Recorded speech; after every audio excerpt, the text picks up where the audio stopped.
Philippians 4:8. Now, dear brothers and sisters, one final thing. Fix your thoughts on what is true and honorable and right and pure and lovely and admirable. Think about things that are excellent and worthy of praise.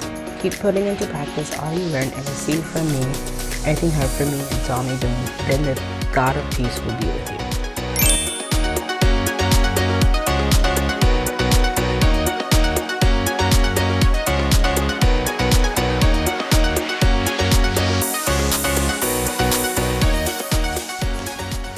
This is the first episode of I'll call it, I don't know, we didn't decide the name yet, but it's like the behind scene of our conversation, post podcast, post shows, or like things that we watch, Christian podcasts that we like to watch and everything. We normally like to have conversation and we like to discuss about that, but the reason why we decided to do this is actually comes from the Bible. Philippians 4:8. Now, dear brothers and sisters, one final thing. Fix your thoughts on what is true and honorable and right and pure and lovely and admirable. Think about things that are excellent and worthy of praise.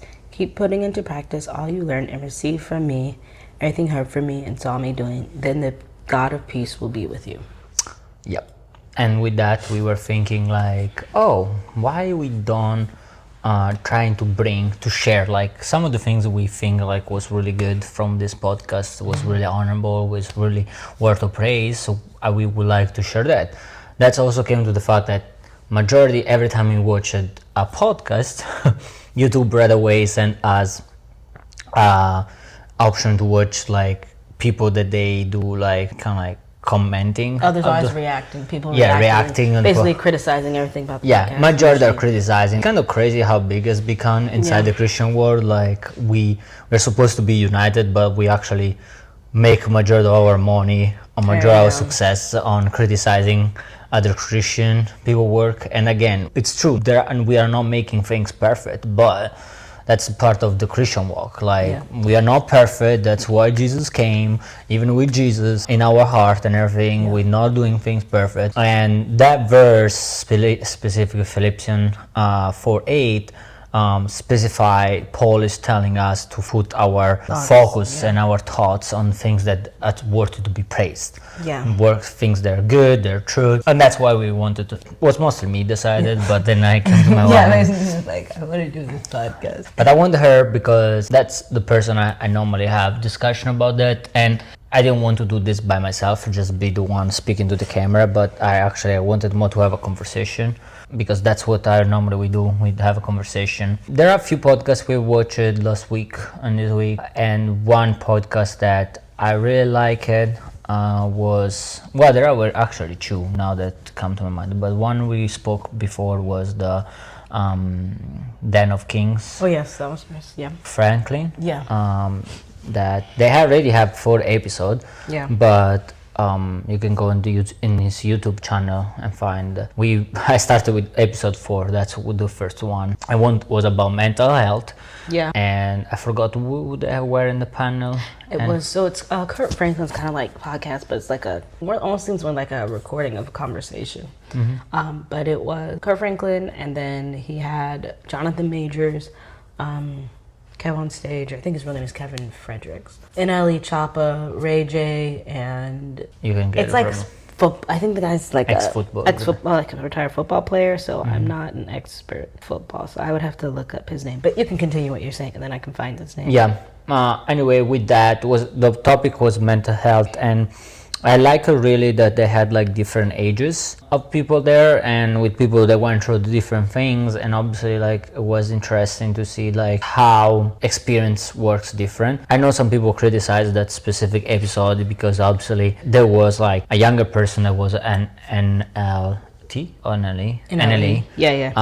That's younger in the faith, and he's fire for God. That's amazing.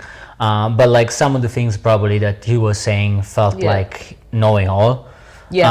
Or like it was kind of like sounded like he was making easy.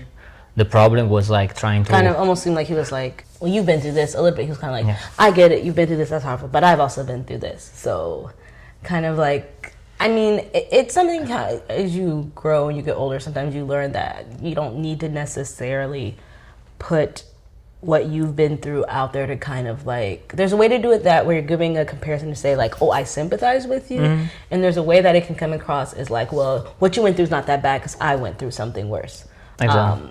So again, I don't think nothing that he did was malicious, like or ill intent or anything like that, which is something that I think in general when it comes to podcasts, we have to remember that a lot of people there. I mean, yes, obviously there are people who just are doing stuff to bait people and to get clicks and stuff. You know, like call them trolls. You know, there are a lot of trolls, but there are people who are genuinely like they think what they're saying is the best. You know what I mean? They're doing it from a place of like, let me help you. Yeah. Let me show you what and I think he's on fire for God. That's the reality. Like you can see he's really on fire. He's spending a lot of time with God. And when you are in that fire, I remember myself when I was in that fire, like I would tell people, it's like, oh, if you have this problem, just go to God. Just spend time with God.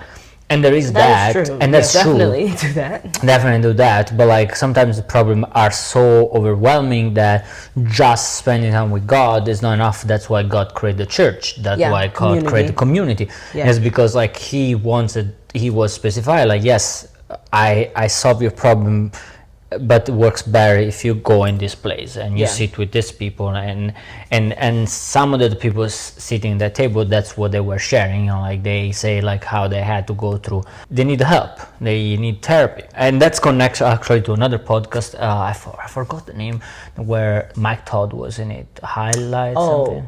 Mike Todd was in the podcast. We'll link it in the description. The name is like, it's escaping me, it's like Initiated or something.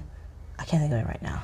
I could find it, but I can't think of the name of it. But yeah, he was on the podcast with two other people, and he was talking about, that was one of the things we were talking about, getting in community, going to therapy if you need it, and stuff like that. Yeah, it was good because like he said, like I have go always to therapy. Like I have always been in therapy and things, and I was like, okay, that makes sense. You know, like I can see that. Obviously, I say on my side, we don't go to therapy.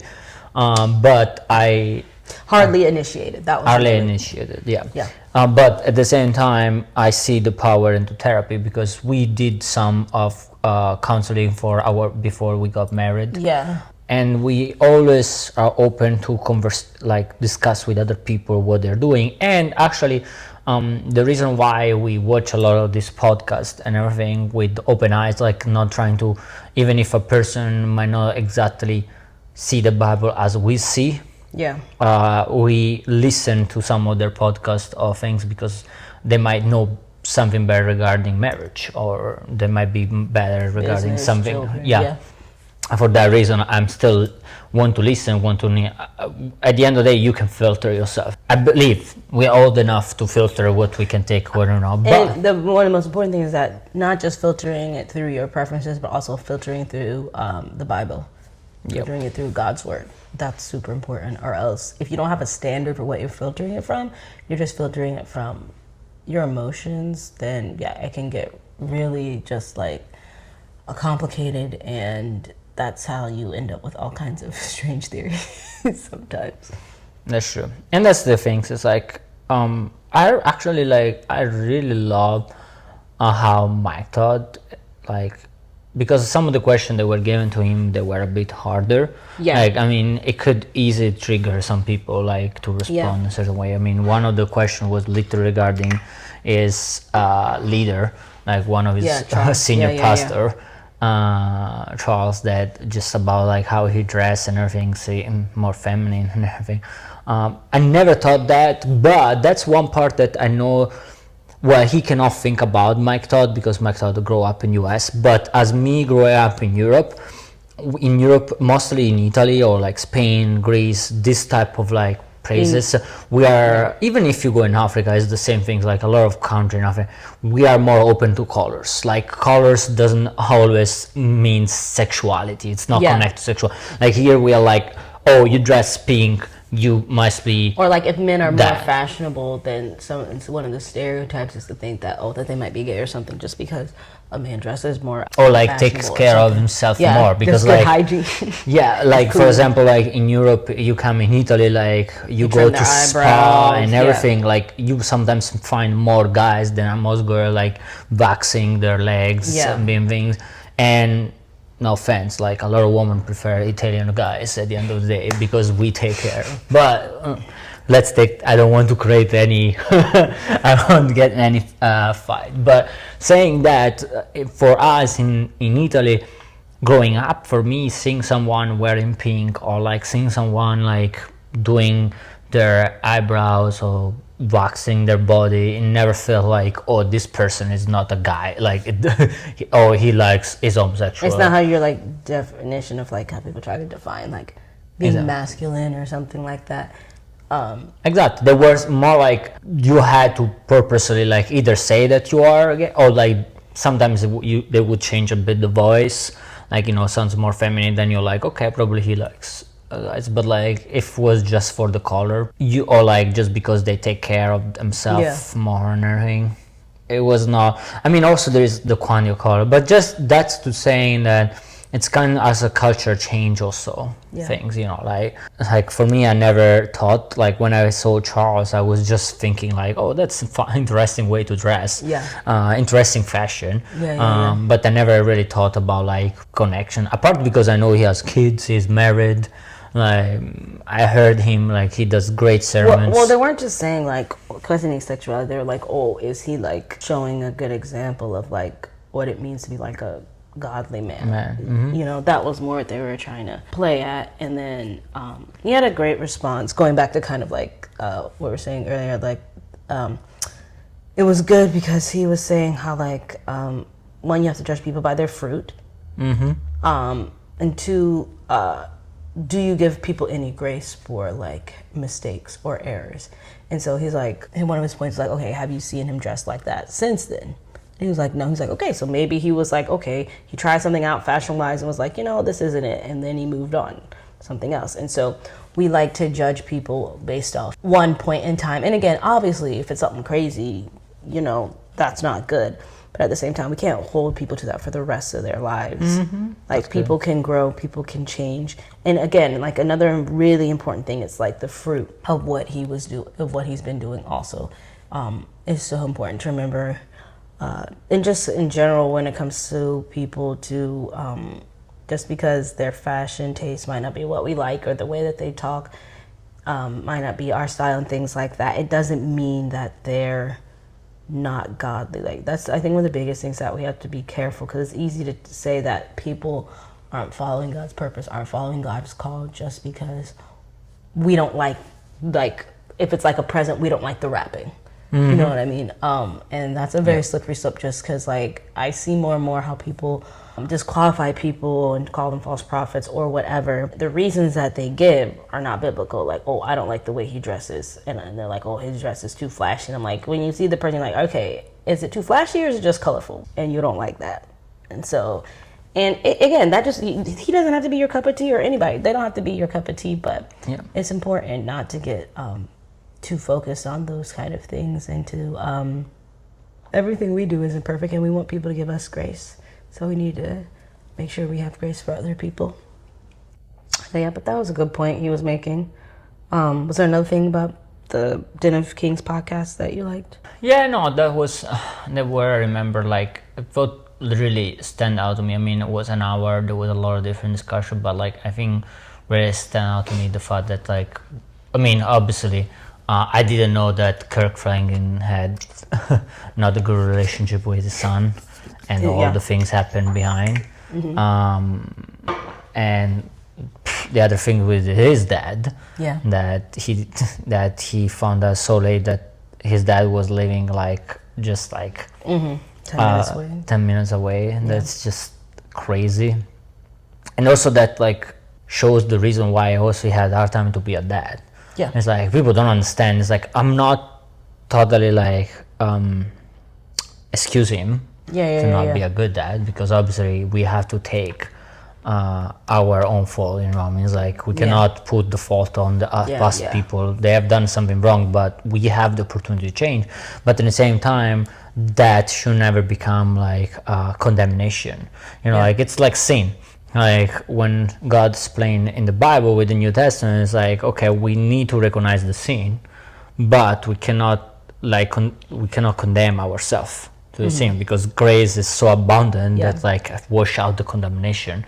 It doesn't like it's still, you still show the sin, you still have the sin and everything, you still have to work and do the transforming work that God has put on you, but at the same time you cannot feel condemned for that, because then you're gonna go in another direction, you know, like depression and stuff like that. And I think that probably that was one of the reasons why he had a hard time, because he was saying like how he said he felt guilt. Well, he said he went through depression, and he said that multiple things happened, and he was just saying how like it caused him to just get in a bad depression and stuff, and then he felt guilty because he felt like he needed to reach out for help. And he felt like Christians would condemn him for not being like strong enough, not having enough faith, you know, your relationship with God must not be good enough that you can't just pray it away. Which we know that's the devil, because the devil wants us to feel isolated and feel like, oh, we're a failure. And which is funny, because there are multiple verses in parts of the Bible where it says that we're supposed to help each other and pray for each other and comfort each other. And so he was saying that he had to get therapy, and and also that he had to get on medication. That was the hardest things for him. And so he really felt like a failure, that I just couldn't pray it away and things like that. And so it just shows you that there's a lot of like I mean, I've seen it myself, that there's a lot of like unwritten rules that we make, like, oh, you know, if we have faith in God, we believe in God, then we can never do X, Y, and Z. We can never, like, you know, need a therapist. And obviously those things can become a hindrance, not a hindrance, but like we can come to depend on those things instead of God. We can just be like, okay, I'm just going to rely on my medication and rely on my therapist without trying to, like, without still going to God and working on what's going on in our lives. But God can use those things for sure to help you. I mean, community is a huge, mostly huge to find thing. the roots of problem, because like I believe without God you cannot go to the root deep enough to get to the roots, but at the same time sometimes the situation is so hard that you are not stable enough to get there, to even work with God. That means like medication can give you that like time of clarity where you can actually use to now spend time with God and go towards that roots. That's kind of like, I think that's the things that and it's true, it's such like Christianity is such a performance thing. So sometimes it becomes such like a performance-based thing. Like you have, higher you get, more money you get, more famous you are, and more the way you live your Christian life need to be performative, if it makes sense. You know, like you have to perform some type of like, like if you're depressed, you should be just able to connect with God in 3 seconds, and God should take it that way, and that's it. Because like how is possible you have such like a great platform and you cannot even handle like such a small depression? This is not things that should, like, you know. And it's kind of crazy because like if you think about it in the Bible, like some of the people with like great like I would say back down, or like big things happening that they needed external people help, that were kings in the Old Testament. Like the Old Testament never points, like most of the time, like if you read the Bible, never points to whatever person sitting there. Like they point always to the highest people, like the one that they were more famous, to the prophets, to the kings and everything, like describe them and describe how bad sometimes were failing these people, and then they needed someone coming in. Like even when David made the mistakes with Bathsheba and everything, he didn't figure out by himself the mistakes. Like the prophet came almost like a therapist.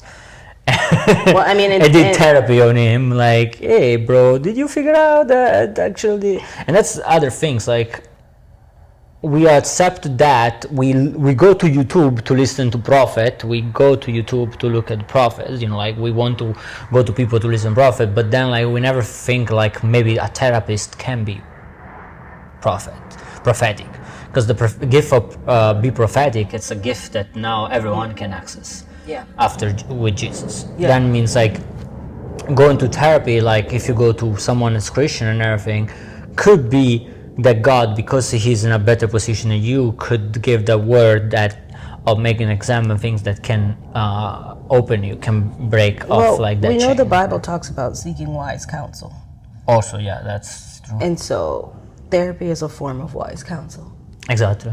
Whatever you want to call it, therapy, counseling, whatever you want to call it. But yeah, it's literally a form of wise counsel and helping you through something. Because like, think about it, what a friend does. A friend, like if you're going through a hard time, sometimes a friend, you need somebody who can help you have a perspective that's outside of the situation. Yeah. And there's nothing wrong with needing that help. And there's other tools that you can use too. I think one of the hardest things is like realizing that you're getting to the point where like,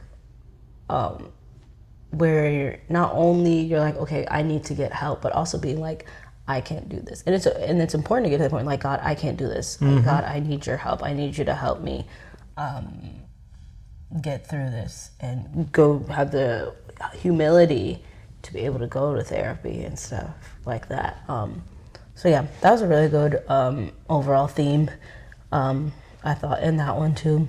I'm trying to think, what was the other one that was good? Oh yeah, also them just talking about marriage, how like Calvin Sage was talking about how people ask him, he must be getting that question a lot because he's been bringing it up a lot, but he's saying how people ask him like, oh, how come you don't cheat on your wife? That's great. And part of the reason there's kind of two parts to it that I like. He didn't say this part in that podcast, but a different thing when he was answering the same question. He was like, one thing was he was saying he doesn't put himself in a position to cheat. Like he said, he goes home.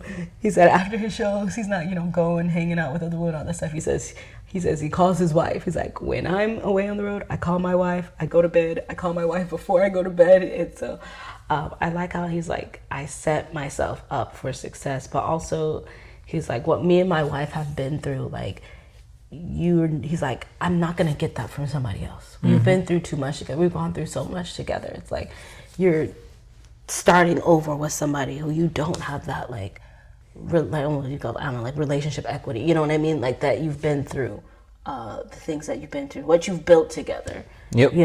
I was like, what was the movie that we watched? The 80-20. Why Did I Get Married? Why Did I Get Married? I think I love that. It was a perfect situation, like perfect way to say it. Like you are throwing away 80%, a person that give you 80% of what you need to just get the 20% remaining, but you're never gonna get that 80% back, because once you throw it away, like it's gonna be really hard. I mean, happen that they go back together, but the work behind to put together a marriage like that, it's a whole lot.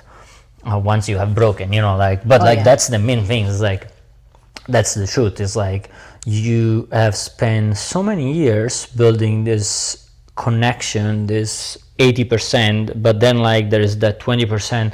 Most of the time it's physical.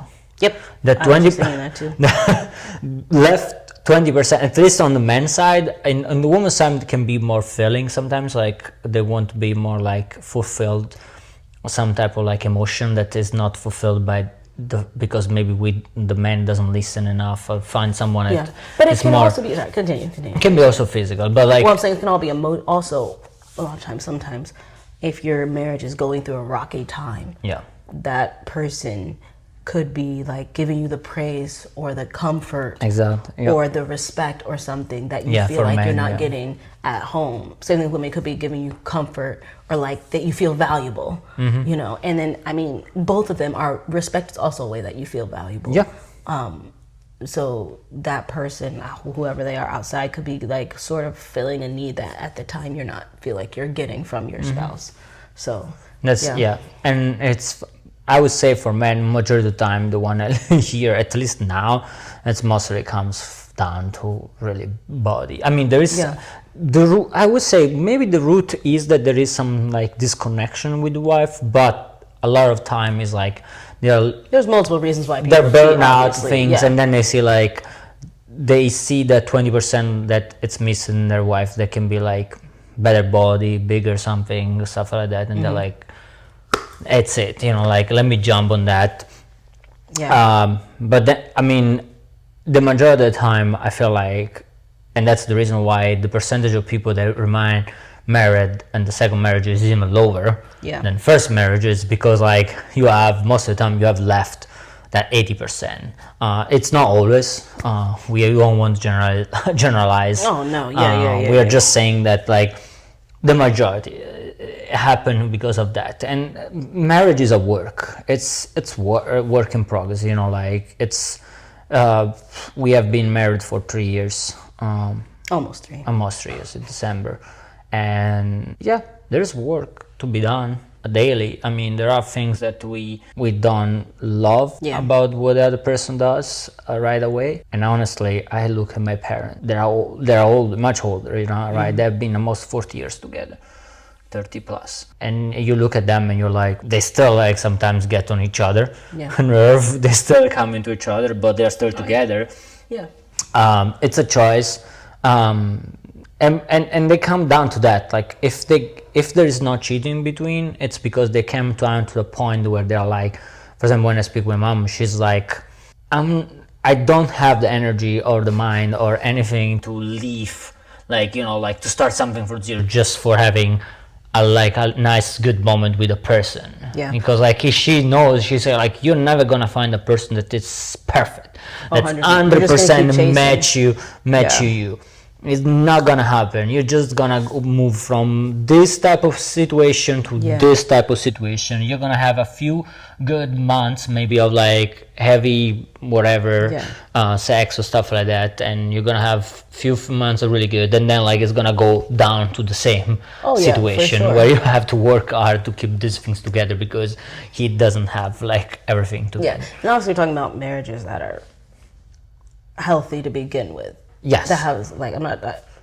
There's always, I'm not condoning ever cheating, but I'm just saying, like, I know that you might be in a relationship with someone who is a pretty toxic person, and maybe they're cheating on you or something like that, and so you leave them. So, like, obviously, we know that there's different situations, but we're just saying, like, in general, especially because, like, what I like about on the Den of Kings podcast is that there's being more and more in culture, like, sort of this expectation and just lowering of standard for men to cheat in relationship, or men to not be able to be monogamous and faithful to their wives.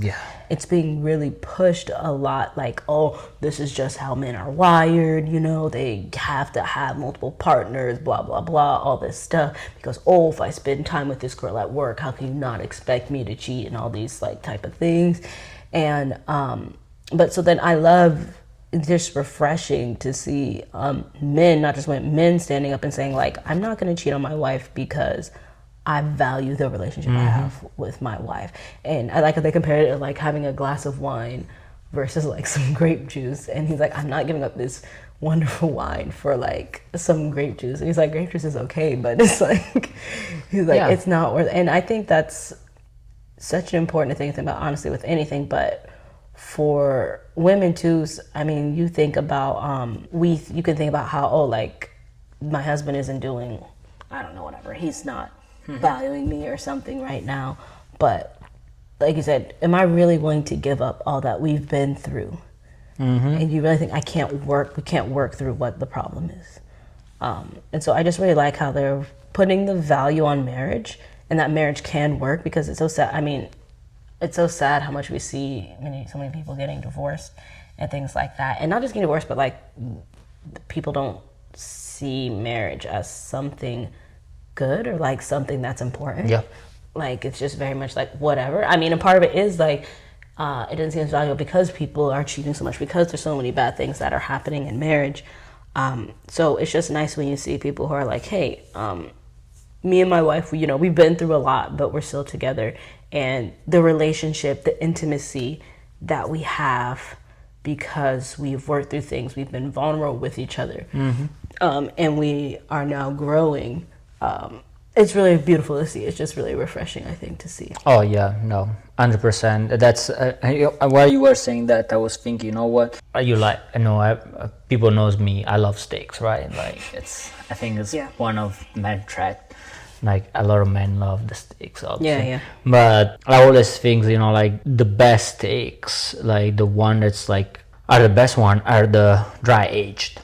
Dry aged steaks takes time. Like actually, if done right and everything, and taking care with the right temperature and everything, and with patience, longer you dry age and better that piece of meat becomes. Yeah. And some things it's similar to the with marriage, you know, like more you take care of your marriage, longer things and better becomes. Yes, everyone goes for the 2018 2020 things, but then like once you get that old age things that and even for the person itself, like it becomes like the biggest treasure. Is the same thing with your marriage. Like if you take care and you put your effort and you keep going, like that's become the most precious things in your life at the end of your life. Like once you're older, like that's the most pressure. And that's are some of the best video I like to watch on Instagram, when people goes to interview like old couple and they're like, oh, we have been together for 65 years and they're still in love, they're still going walking around. I'm like, yeah, you know why? Because they have put so much work to make it that age so good that they now have some of the best wine, that they're like, while I'm gonna throw away this like super delicious wine for like some new things just came out from grapes that like just superficial. Well, I think also it comes back to like this idea that where relationships are becoming more about what the other person gives you, and obviously you need to look at what like in a relationship, like what are the person's qualities and things like that. But you see more, it's about like, oh, well, you know, for men it's like, oh, is he gonna provide, is he gonna do this, is he gonna do that? And then for women it's like, oh, you know, is she gonna submit to me, is she gonna listen to me, is she, you know, she has to be in her, you know, below 35 or else, you know, she's out of her like sexual prime and all this like crazy stuff that there's all kinds of stuff you hear. People are saying all that, like, oh, he has to make 6 figures and be 6 feet and all these different things. And a lot of these things really aren't that important. Like, for a lasting marriage, 6 feet doesn't matter. 6 figures, I mean, it's nice, but there are tons of people with money who marriage doesn't work out. A woman, you know, she has great boobs or something, that's not gonna make the marriage work. Oh, because she listens to everything I tell her and she's so submissive, that's not gonna make the marriage work either, because you need somebody who's going to be like, hey, this is not a great idea. That's how community works, that's how relationships work. If it's just a dictatorship and not like a dialogue, it's not a partnership, then it's not gonna work. And so that's just something I feel and like, it's even more deeper than partnership. That's why it's called a relationship. Exactly. You don't sign a contract. You don't sign a contract. Like it's not like just a little contract that you sign and it's like I get 50%, you get 50% and stuff like that. Like we are speaking about like it's a covenant. That is not dictated just by the state but also by God. You have the sign, God is signing over this every time you divorce or you are a thing, like you are honestly not making God happy. And again, God loves you anyway. And there are a lot of reasons that people, and there is right I mean there is reason where it's better if you leave that situation and everything. God doesn't like the idea of divorce because he wants us, he, you know, created unity and covenant. So he doesn't like the idea of separation. Because also we are better. Like you have going a bit away. But for example, like I like how Alex Hormozy, for example, he was saying like he really believes that like once you get married and even once you have kids, like the percentage of that you're gonna make more money is actually majority of people makes more money. They are married or they have kids at least. It's because like you are pushed in average like to. You have like this now desire inside to be successful for not just for yourself but the people after you, you know. And in the end you have that push anyway, because that's why you get older, people get older, and then now suddenly they want to have kids and everything. But like now you want to bring a kids outside the marriage system, because now you figure out you want kids, but until now you want to get married, or you get married and then you cheated, you left and everything, and now the kids are in the middle of this mess. And then when they grow up, you're like, then they're gonna have their own problem because of like all the things they went through when they were younger. I mean, I know I created like a weird I'm sorry, I got a little bit lost. I created a real weird connection things, but my mind was kind of like going how the decision we make in marriage at the end affect in multi-level. Like it's not just affecting us, but I feel like it's affecting so many things around us. You know, like mostly when you have kids. Oh yeah, for and sure. Everything. And it's like the things of like chasing the sparkly stuff, you know, like the shiny things, you know, like that girl that has that nice leggings and things is like, oh, look at that, and it's like so shiny and everything, but you don't know how much mess there is in her life. You think you're living something problematic, and then you get in an even bigger problem, but now you have to start from zero. Not just that, they might not even have all the other qualities that you want. Yeah, but even they always have also a problem. Like there is no person that has no issue in their life. Like no man has no issue, no woman has no issue. We all come with the package of issue. And it's like mixed between yellow, red and black flag. Now it's just to find the right person that go. And let's say I've spent like 5 years with you and we already worked through all of them, and now I'm throwing away 5 years. And work through all of what? Through all those issues. Like we have finally found a way to work through some of a problem. I thought you were saying that. Oh yeah, we've worked through all our problems. I'm like, wait, no, we haven't worked. No, but I'm saying like we have spent. Let's say we spent 5 years, 10 years. We worked with a lot through it, right? We found different problems. Yeah, different problems. And now I leave to restart everything from zero, because like new person means like working all these things from zero. Yeah, I think also it comes down to like continuing to grow in your relationship with God, and also continuing to learn more about the other person. And I think that was actually one of the things, I can't remember who it was, somebody else on the podcast, Jenna Keynes, was talking about how like your person, the person you're married to changes, and you have to be okay with that and grow with that person. Like the person you married at whatever 25 is not the same person who's with you at 55. Yep. And that's okay. And so you also not the you same are not person. the same person either. And so it's marriage is constantly changing. And I mean, like we haven't been married that long, so we're by no means experts. But it's just interesting. But we have changed. Oh, we've changed, in the time. In the few 3 years, we changed. Things changed. We had a kid. Circumstance change. Yeah, you get a kid. There's all kinds of things that can change. So it's important to just stay connected to God. And also, I don't even think it's bad to go to therapy. I think it's good to go to therapy before things get bad, especially for marriage. To like have somebody, not necessarily therapy, but like counseling or mentors or somebody you can check in and be like, oh, hey, how are things going in your marriage? And you can kind of be honest. Because it's better to have to do like a tune-up than if you have like a total wreck going, in your car.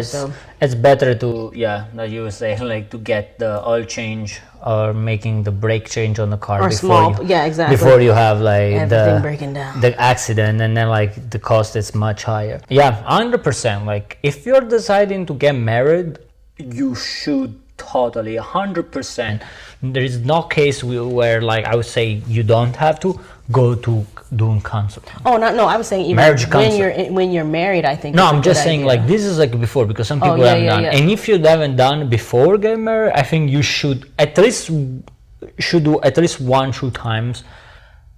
You need to go. Yeah. Like I think like will help you like so many questions, so many conversations can open up. It's like one thing that 100% like we did it. We had like at the end like mix of like 3 maybe 4 in total in sessions, and yes, helped us open so many conversations, and some of the things we got during that time we are using now, like we remember and we are using today. Super happy about that. That's why I say like anyone, doesn't matter if you feel like you are so blessed by God that you can fly without wings, like you go to counseling. Like it's worth it. It's this, I was saying before, it's like changing the brakes on the car or things like, even if they're not fully consumed, because like you don't want to get to the time where they're all done and you cannot brake and then you have just an accident in the wall. How much is gonna cost you on yourself and on the car is gonna be too much more expensive than just going to counseling. Just do Exactly. it. You know, and many times, like if you go in your church or your pastor, they not even not all the I don't time. know. But like I say, like you can find some people. Yeah. And you And can also go to other couples. Literally, like go to a couple that It's been longer. look at the fruit of their relationship, their marriage. Don't just be going to anybody, because that can also have the opposite effect. That can be also really damaging to your relationship if you get if you get advice from people who like don't know what they're talking about. That can also be pretty damaging too, and dangerous in certain situations. So it's important definitely to get people you trust, and then also pray. Ask the Lord to bring people into your life and show you people who would be a good mentor, good counseling, for whether it's for marriage or just for your mental health. If you're struggling with depression and things like that, ask the Lord to help you and to show you, or reach out to a friend that you do trust and be like, hey, I'm struggling with this. Do you know anybody that can help me with that? I think that's a super important thing. Yep. Okay. And that's, well, thank you very much everyone for watching our first episode. Obviously, we're gonna leave in the comment the links to the podcast we spoke about, and because we want to shout out at them, like their great work, great people they're bringing. We really love to follow this one, and if you are after this one you're motivated, go there, click it, listen, they're really good. And with that saying, see you in our next episode, and God bless. Peace.